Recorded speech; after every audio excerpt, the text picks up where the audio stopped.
Hey guys, welcome back to another video. In this one I will show you guys 10 mods that are in my opinion a must-have to improve gameplay in Total War Warhammer. They are not game-changing modifications and usually quite small, but they do bring changes to the game that almost every single one of you will like. I use most of these mods in my personal campaigns as well, and I definitely recommend you try them out as well. You don't have to use all of them at the same time though, you can just pick and choose whichever one you like. All the mods are compatible with each other. All links to all the mod pages are in the description, simply subscribe to them on the Steam Workshop in order to use them, and now let's get straight into the list. The first mod is called Better Campaign Map and made by Kelstr. The modification changes the lighting for different areas on the campaign map to make it all more immersive. In vanilla, the lighting is very bright throughout the map with some different effects here and there. This mod completely changes this though. Vampire lands for example are now very dark, which really adds to the spooky feeling in the area. Empire, Bretonnian and Greenskin lands are now a bit darker as well, as you can see, while the Norscan regions have a slightly brighter sky.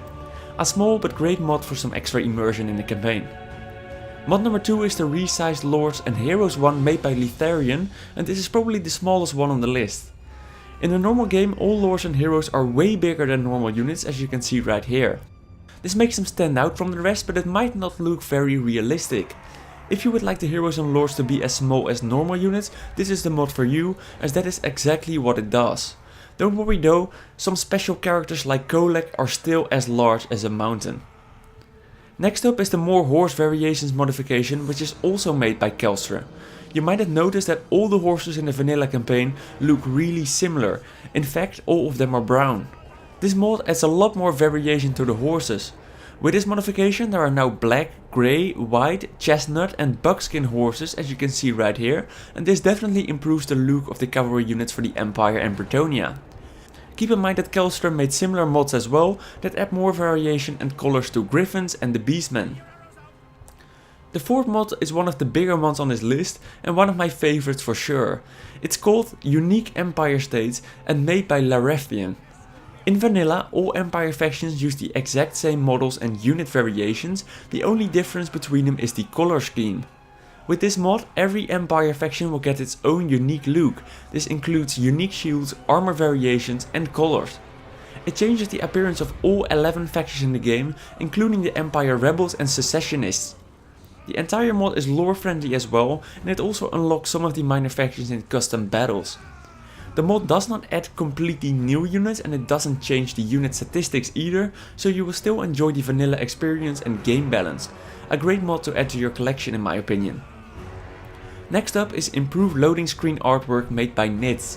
This one is very simple and does exactly what the title says. It adds to and replaces the loading screens in the game. In vanilla there are only a couple of loading screens and I got bored of them quite quickly, to be honest. This mod adds more variation with more screenshots both from the game and other Warhammer sources. Just a great mod for some immersion as well while you're loading all those battles and the campaign. Mod number 6 is also one of my favorites and called Garrison Commanders, made by Nefarias Bredd. This mod adds a hero to the garrison in high level cities and towns. The heroes will be added after you build the tier 2 or tier 3 building for major cities or the second level of the minor city garrison building chain. The vampire counts will get a white king, the empire a empire captain, the greenskins get a goblin big boss, a thane for the dwarves and a paladin for Bretonnian factions.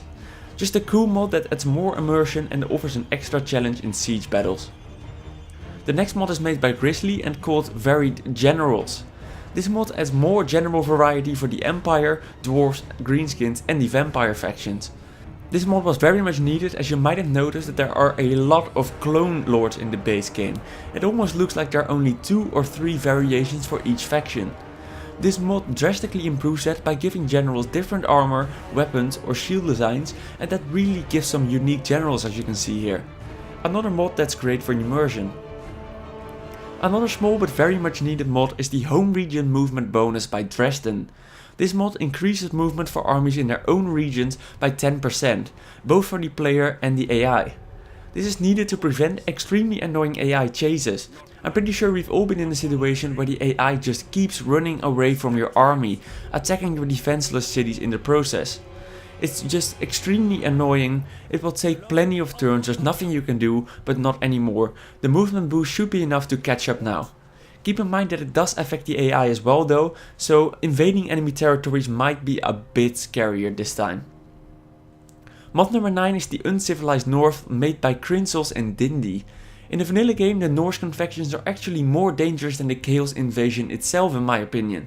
They attack and invade way earlier, field more armies and are usually using extremely annoying units like horse skirmishers.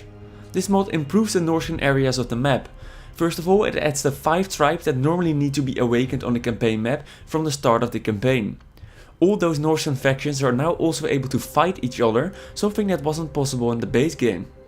You're now also able to play a Norsecan tribe in the campaign and in custom battles, but I mostly use this mod to make that area of the map more enjoyable with just more factions and more interaction.